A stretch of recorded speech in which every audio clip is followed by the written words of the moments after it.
Penguin Random House Audio presents A Gesture Life by Chang-Rae Lee. Read for you by Greg Watanabe. Chapter 1. People know me here. It wasn't always so, but living 30-odd years in the same place begins to show on a man. In the course of such time, without even realizing it, one takes on the characteristics of the locality, the color and stamp of the prevailing dress and gait, and even speech. Those gentle bells of the sidewalk passer-by, their how are yous and good days and hellos. And in kind there is a gradual and accruing recognition of one's face, of being, as far as anyone can recall, from around here. There's no longer a lingering or vacant stare, and you can taste the small but unequaled pleasure that comes with being a familiar sight to the eyes. In my case, everyone here knows perfectly who I am. It's a simple determination. Whenever I step into a shop in the main part of the village, invariably someone will say, "Hey, it's good Doc Hata." The sentiment, certainly, is very kind and one I deeply appreciate. Here, 50 minutes north of the city, in a picturesque town that I will call Bedley Run, I somehow enjoy an almost oriental veneration as an elder. I suppose the other older folks who live here receive their due share of generosity and respect, but it seems I alone rate the blustery greeting, the special salutation. When I buy my paper each morning, the newsstand owner will say, with a tone feigning gravity, "Dr. Hata, I presume." And the young, bushy-eyebrowed woman at the deli, whose homebound mother I helped quite often in her final years, always reaches over the refrigerated glass counter and waves her plump hands and says, "Gonna have the usual, Doc?" She winks at me and makes sure to prepare my turkey breast sandwich herself, folding an extra wedge of pickle into the butcher paper.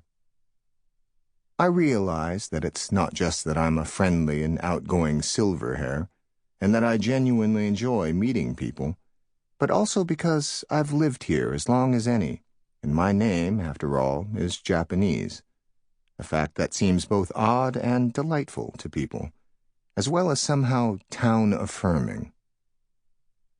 In my first years in Bedley Run, things were a bit different.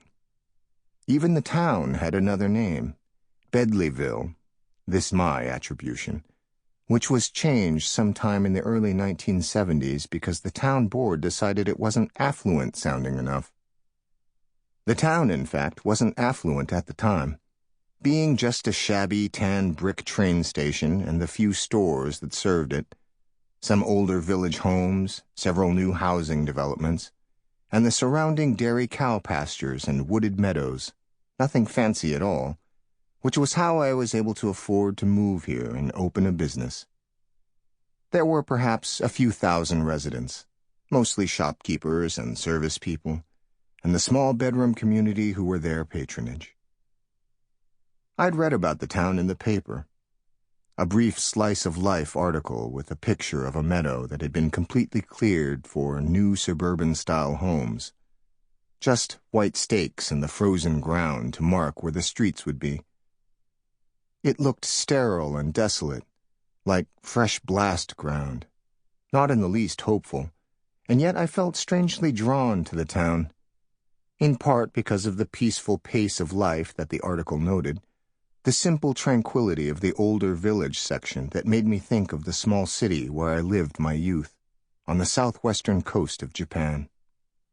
I had already driven through the more established suburbs nearer to the city, and found them distinctly cold, as well as too expensive. I'd ask for directions at a garage or buy some gum at a candy store, and an awkward quiet would arise, that certain clippedness. And though I never heard any comments, I could tell I wasn't being welcomed to remain too long. When I first arrived in Bedleyville, few people seemed to notice me. Not that they were much different from those in the other towns, at least not intrinsically. Fundamentally, it seems to me, the people in a particular area are given to a common set of conditions and influences, like the growth in a part of a forest. There may be many types of flora, but only the resident soil and climate provide for them, either richly or poorly, or with indifference. I suppose it was because Bedleyville was still Bedleyville then, and not yet Bedley Run, though desperately wanting to be. And pretty much anybody new to town was seen as a positive addition to the census and tax base. It was 1963, and from what I'd seen during my brief travels in this country, everyone for the most part lived together, except, I suppose, for certain groups, such as the blacks or the Chinese in the cities, who for one reason or another seemed to live apart. Still, I had assumed that once I settled someplace, I would be treated as those people were treated, and in fact I was fully prepared for it. But wherever I went, and in particular here in Bedley Run, it seemed people took an odd interest in telling me that I wasn't unwelcome. Did this suit me? I can't be sure. I do know that once I decided to remain in this country and to live here in Bedley Run, the question of my status mostly faded away, to the point it is today, which is almost nothing. And I know, too, that this must have been beneficial to me over the years, to have so troubling an issue removed from the daily turns of my life.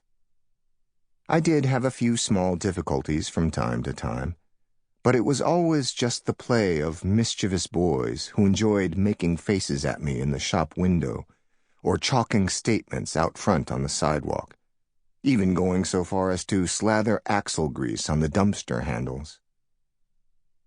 I never reported the incidents or confronted the perpetrators, and eventually these annoyances ceased.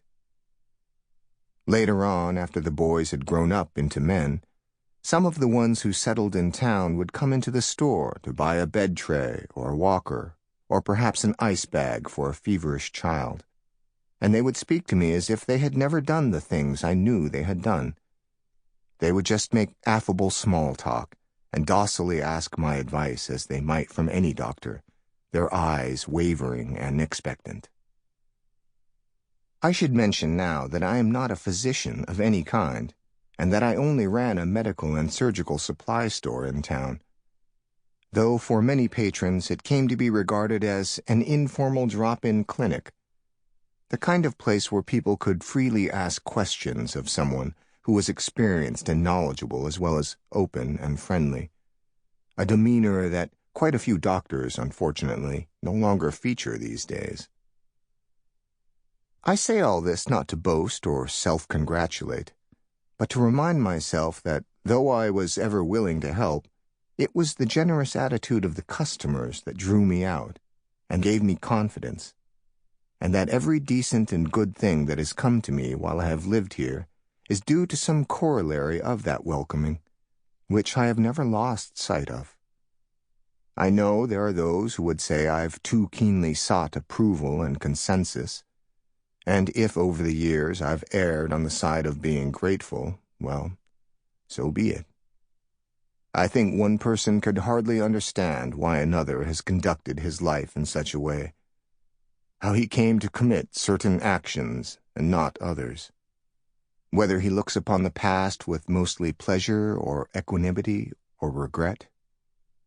It seems difficult enough to consider one's own triumphs and failures with perfect verity, for it's no secret that the past proves a most unstable mirror, typically too severe and flattering all at once, and never as truth-reflecting as people would like to believe.